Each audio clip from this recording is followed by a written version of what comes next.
Al Gore is back, and politically, he appears more potent than ever. The former vice president's new movie on the dangers of global warming debuts in Los Angeles and New York today. And the man who received the most votes in the 2000 election is rapidly becoming the darling of the Democratic left. Is Al Gore trying to save the world or launch his bid to replace the man many believe he beat? NBC's Tom Brokaw sat down with the vice president to find out. What is Al Gore up to? Live from New York, it's Saturday night. From the small screen to the big screen. Is it possible that we should prepare against other threats besides terrorists? The man who lost the presidency in the U.S. Supreme Court is suddenly everywhere again. The leading man in a new documentary that graphically describes the realities and consequences of global warming. If this were to go, sea level worldwide would go up 20 feet. It's a long-time favorite Gore subject with a new urgency. So far, it's played mostly to the choir, people who go into the theater inclined to want to believe it. How do you think it's going to do in prime time, so to speak? We've actually had some screenings in areas where the audiences were predominantly Republican, skeptical, and they came out with the same exact reaction. But more and more people, without regard to political party, are now saying, yeah, I get it. Gore's involvement with the environment goes back to his earliest days in Congress. As vice president, he helped negotiate the Kyoto Climate Treaty. But the Clinton administration couldn't get it ratified, and President Bush pulled out altogether. Will there be a successor treaty? Yes, there will be.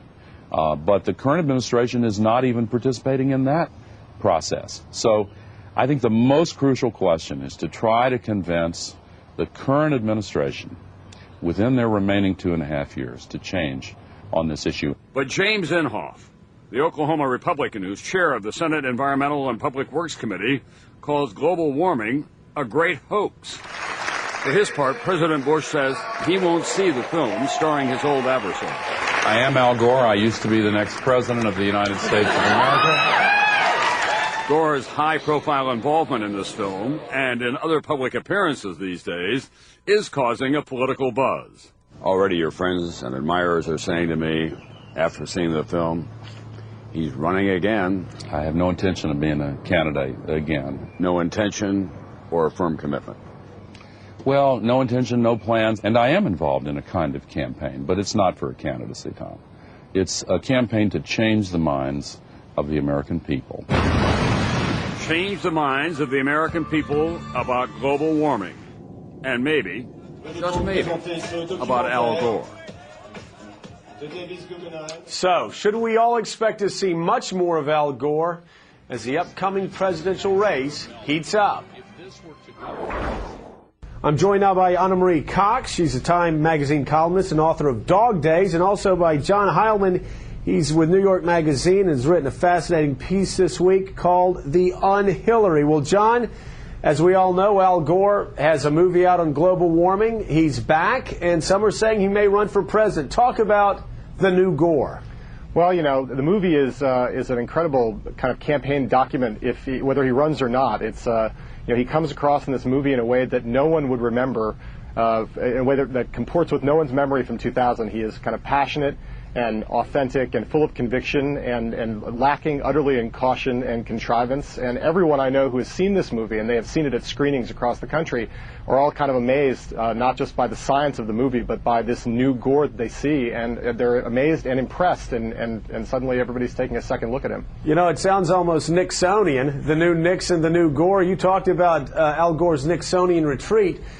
Isn't it surprising that the Al Gore that we knew in 2000 was a guy that was seen as being too stiff by the Democratic base, but now he's the Democratic base's hero? Why is that, John? Yeah, well, a lot of that comes back not just to this global warming issue, but prior to that, of course, that he's become really one of the most forceful and full-throated critics of the Bush administration on a range of issues, but in particular on the Iraq War, which, of course, he criticized the administration for loudly before the war started, at a time when very few Democrats did. And so on the left wing of the party, he's seen as a guy who basically got this issue right from the very beginning in a way that almost no one else did, including, in particular, Hillary Clinton. Anna Marie Cox, You say that this movie is just one long campaign commercial, and I absolutely love the slogan. I wish I could have put it on my congressional bumper sticker when I ran.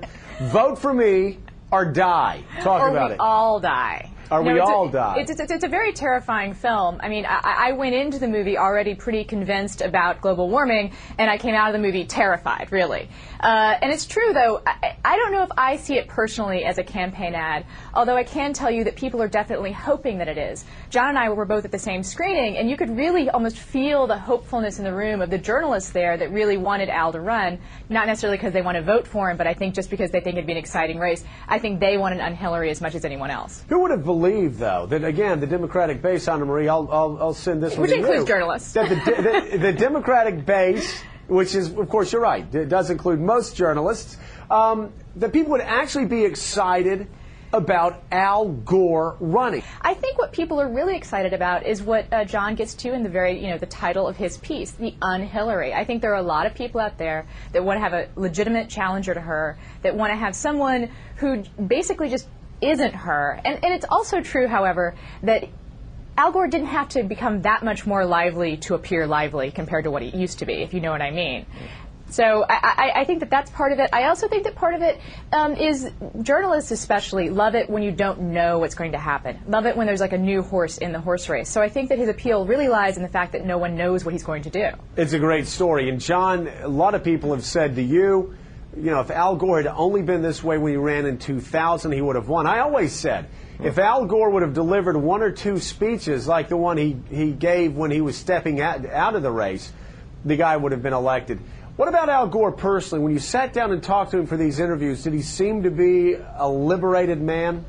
Yeah, I think he is. I think he feels that really strongly. I mean, there's certainly still a huge amount of pain for him around the 2000 campaign. I mean, I asked him at one point whether he thought the election was stolen, and he walked right up to the edge of saying the answer was yes. I later talked to David Boies, his lawyer in the Supreme Court case, and David Boies said, yes, I think Al Gore certainly thinks the election was stolen, and he's right. But Gore he's I think torn. He is. There's no question that this is a man who wants to be president, who thinks he should have been president, who thinks he would be a good president. And if you go out to Hollywood, he is the candidate of Hollywood all of a sudden.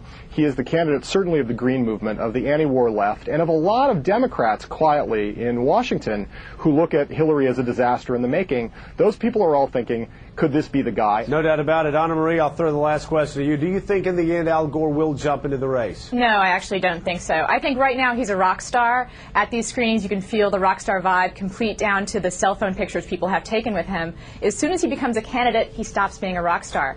I also think he's smart enough to know that the speculation about him running or not does much more for the movie than the movie does for him.